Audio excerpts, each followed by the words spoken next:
รถไฟลาวจีนต้นต่อสร้างหนี้ให้กับสปปลาวแท้หรือบ่ความจริงที่หลายคนอาจยังบ่ฮู้หลายคนอาจสงสัยว่าโครงการรถไฟที่เสื่อมระหว่างจีนและลาวนี้มีบทบาทแนวใดในการสร้างหนี้ให้กับประเทศหรือจะเป็นเพียงความเข้าใจผิดมื้อนี้น้ำอบจะพาไปหาคำตอบในขณะที่หลายคนอาจเบิ่งว่าโครงการขนาดใหญ่นี้เป็นสาเหตุหลักของการเพิ่มหนี้สาธารณะทางรองศาสตราจารย์ดรปิติศรีแสงนามอาจารย์ประจำคณะเศรษฐศาสตร์จุฬาลงกรณ์มหาวิทยาลัยได้อธิบายต่อเรื่องนี้ไว้อย่างชัดเจนไว้ในรายการ The Standard ของประเทศไทยว่าสัดส่วนหนี้สาธารณะต่อ GDP ของสปปลาวในช่วงก่อนหน้าโควิดอยู่ที่ 69% ซึ่งถือว่าเป็นสัดส่วนที่ปกติแต่ปัญหาคือโควิดเข้ามาเฮ็ดให้เศรษฐกิจของแต่ละประเทศซัดดาวแต่สปปลาวต้องเจ็บหนักกว่าคนอื่นเพราะว่า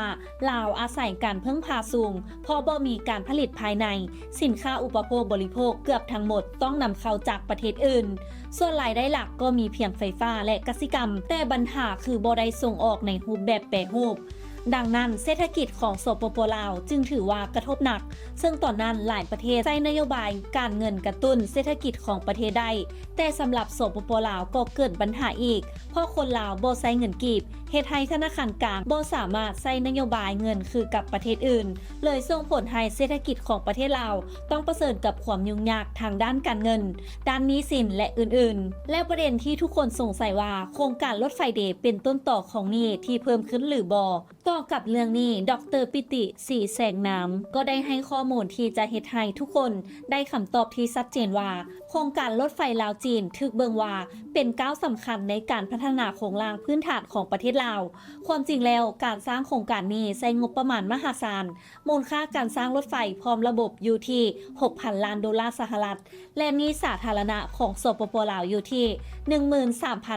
13,800 ล้านดอลลาร์สหรัฐแต่สปปลาวบ่ได้รับผิดชอบภาระหนี้จากโครงการนี้เพียงฝ่ายเดียวซึ่งมันเป็นการลงทุนร่วมกันระหว่างรัฐวิสาหกิจลาวและรัฐวิสาหกิจจีนในนั้นจีนถือหุ้นอยู่ 70% ลาว 30% ดังนั้นค่าใช้จ่ายจำนวน 6,000 ล้านดอลลาร์ 70% จึงเป็นจีนรับผิดชอบในจำนวน 70% 30% นี้ส่วนหนึ่งก็หนี้ส่วนหนึ่งก็เป็นงบประมาณของประเทศดังนั้นสถานะหนี้ที่สปปลาวต้องรับผิดชอบในโครงการรถไฟแท้ๆอยู่ที่ประมาณ 1,500 ล้านดอลลาร์ที่สำคัญรถไฟก็เป็นแหล่งรายได้หลักของประเทศลาวและรายได้หลักของรถไฟ